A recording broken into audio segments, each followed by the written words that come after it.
This is the first year of Teacher Pathway, and the goal of the class is that we will inspire students to go into a career in education. I think it's the best profession for me, and I hope a lot of other students will find it can be a very good profession for them. In Teacher Pathway, we're learning about the history of education, the ethics, the professionalism of education, also how to deliver a lesson, how to manage a classroom, and then of course learning a lot about students and the different demographics we have in our own school district and across the nation, the different needs students have, the different ways students learn. It's a class that of course gives our students a foundation when it comes to the field of education, but it's also opened their eyes to what's happening in the classrooms that they're in every day. My students tell me a lot that it's almost as if a curtain has been opened up and they now get to see behind the curtain. And when they go to AP Calculus, suddenly they are noticing that their teacher is following the Madeline Hunter lesson plan or whatever it may be. And they've found a lot of fun in getting that special privilege to know what's really going on. Another aspect of Teacher Pathway is that students can decide if a major in education is for them before they get to college and start paying tuition. I've had one student who thought she'd want to be an elementary school teacher and then found out that she doesn't like speaking in front of big groups. And so she's thinking maybe being a teacher isn't for her. Maybe being a school counselor would be a better job. Or maybe not education at all and to become a physical therapist. So that happens, and I'm glad then that that person has figured that out before she got to college. However, I've also had students who took the class not really thinking that teaching was their first choice. For some of them, it might be the third option, and it started to move up on that list for them. I have a boy, a football player here at Roosevelt, a good football player, who thought for sure he wanted to be a high school teacher, and then coach high school football. But as he's been working at Oscar Howe with our little kids over there, he's discovered elementary teaching might be the place for him. So they're learning a lot that they wouldn't get in their first year or two in a college setting, and therefore having a better starting point when they get to college so that they can be more purposeful and intentional with their college experience. We went to Oscar Howe in the morning every Thursday for this class, kind of like a practicum period, and we learned just kind of like what it was like to be an elementary school teacher. I got to go to a second grade classroom, and I kind of came into this class set on a high school teaching thing, and walking in there, it really showed me the differences. I still want to be not elementary, it's just not where I'm at, but it helped me understand the difficulties and all these little kind of lessons that came with teaching that I didn't see until I was in the eyes of the teacher instead of just the eyes of the student.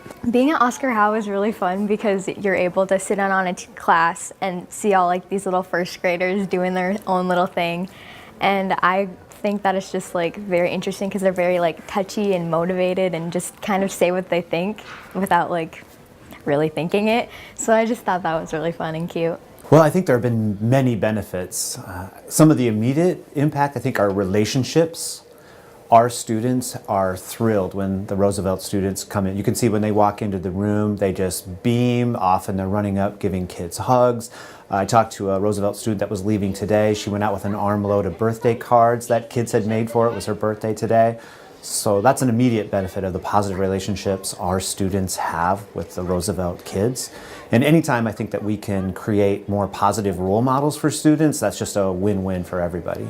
I think it helps our teachers feel like they're giving something back to the profession.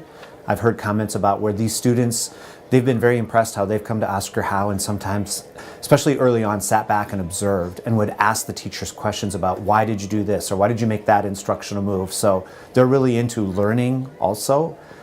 Obviously they have an interest in this profession, so we've been very impressed with how serious the kids have taken it and really wanting to come here to learn. Some of the best things that we do here is every Thursday morning we go to Oscar Howe, and I have the honor of being in Mrs. Dean class. She's a second grade teacher. We go there every Thursday morning. Sometimes we help them recite words. Sometimes we help them with anything else. For example, this Thursday actually, I got to go in and we had two new students, Fiona and Philip. And I got to help Fiona. She was doing an assignment basically saying what did you do over the break? And I just help her make some sentences, and I loved it. It was absolutely fun for me. I've been in a kindergarten classroom, and then I mentored in the 4th and 5th. So for my second graders that I'm in was a whole new world. It was completely different right in the middle. So it was really interesting to see like the reading levels and everything that is at a second grade level. So I hadn't been exposed to that yet. So it's really cool to see how different everybody's at, like at that middle stage of elementary school, that there's some people that are still way down here in a reading level, and there's some people that are above and beyond. So it's really cool to see that part. And then just being with Miss Lukens, like she's just so awesome. She's like the kindest teacher ever, and so I think able to see how she shows her kindness and love through like her behavior management in her class and everything, like how she pulled out the good in every student. I just like that, and I just hope that one day like I'm like that, and I don't know, they all just see her as somebody they can like go to if they need it, and she's always supporting her kids. So it's really great to see that there's like still teachers like that are just so loving, and that's the only thing they show is like their love and compassion to their kids. So I really liked being in that classroom. We have a few goals. We want to increase our applicant base so that we have many people to choose from for our positions, and therefore can get the very best teachers in the classroom. We also would love to see our applicant base increase in its diversity so that the students in the classroom look at that teacher and say, that teacher looks like me. Maybe I could be a teacher.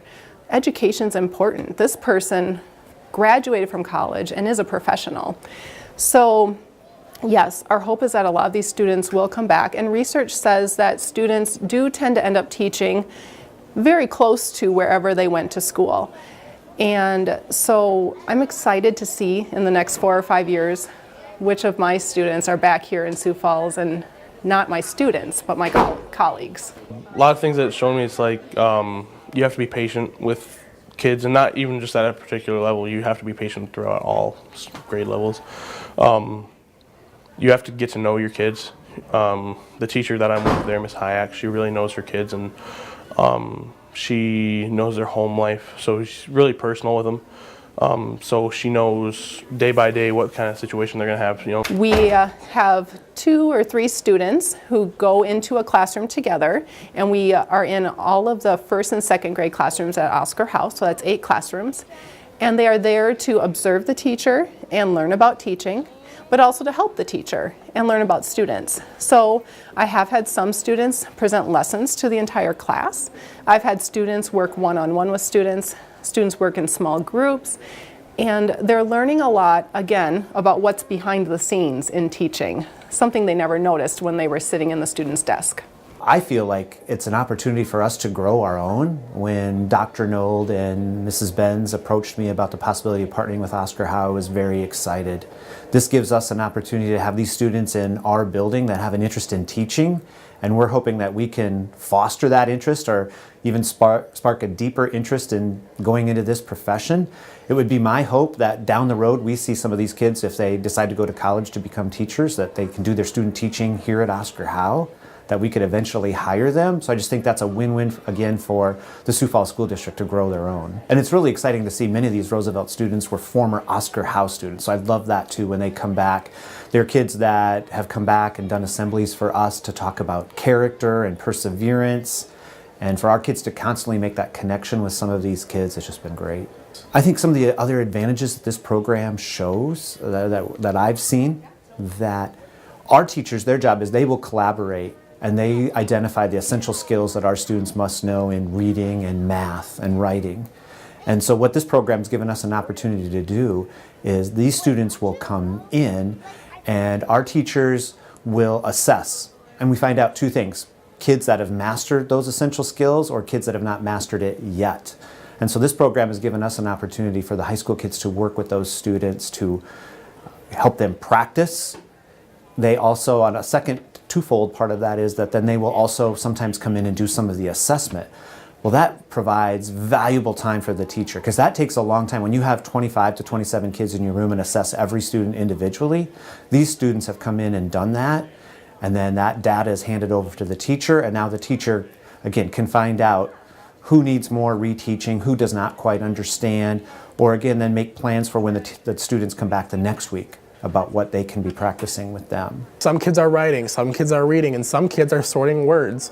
And our job is to really kind of help them with that. Like I have one kid where I was like, hey, what are you writing about? And he goes, I'm writing about my sister's dog's friend. And I'm like, that's awesome. But I look at his page and he's just scribbling. And I'm like, okay, let's work through this. Because later I found out that he wasn't just scribbling, he just didn't know how to write. And I was kind of helping with that. And it was really interesting to see his improvement. It really helped you kind of have your own students. Because in second grade, you're learning at such like a fast rate that it's interesting to see them develop almost. And this class, going there for this class was really almost eye-opening. Plan is to go to Northern, play football there, get my degree, come back to Roosevelt, be a coach here for football, and then teach here, modern U.S. history, whatever they want me to teach, I guess. Even if like you're not gonna be a teacher, I feel like it's very interesting and you'll get out of it, like understanding why your teachers do certain things and like their mindset of it.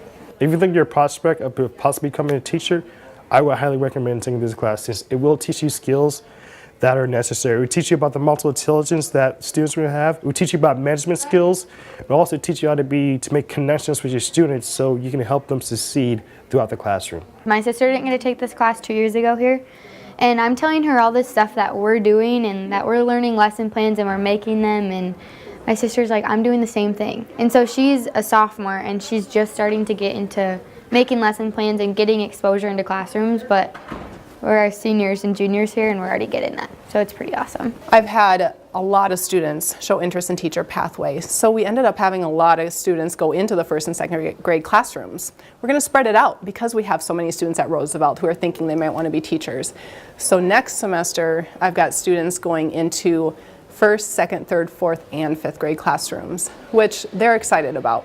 They're also sad. They're going to miss the students they've been working with for a whole semester. But they also know it's important to see another teacher's teaching style, to see another grade level, just so they can expand their understanding of education and learning. So this year we have 44 students in Teacher Pathway. When we created the class, we were hoping for 15, and then 3 times that. It was exciting, it was mind-boggling, and then we had to quick figure out how we were going to do this with 44 students. And in our other 3 high schools, we also got bigger numbers. I think in the whole district, we have around 150 Teacher Pathway students altogether. And they are wanting to teach all different levels, all different subjects. We have people who want to teach kindergarten, and we have people who want to teach college maybe. And of course, everything in between. I'm going to attend USD next fall, and I think after I graduate from there, they're going to be building the new school. So I mean, there's going to be some job openings, right? And I'm like, come on. So I'm kind of hoping that I do come back and teach at the Sioux Falls School District. Mr. Hazlett was talking about how he would like some of us to come back, and I would definitely come back.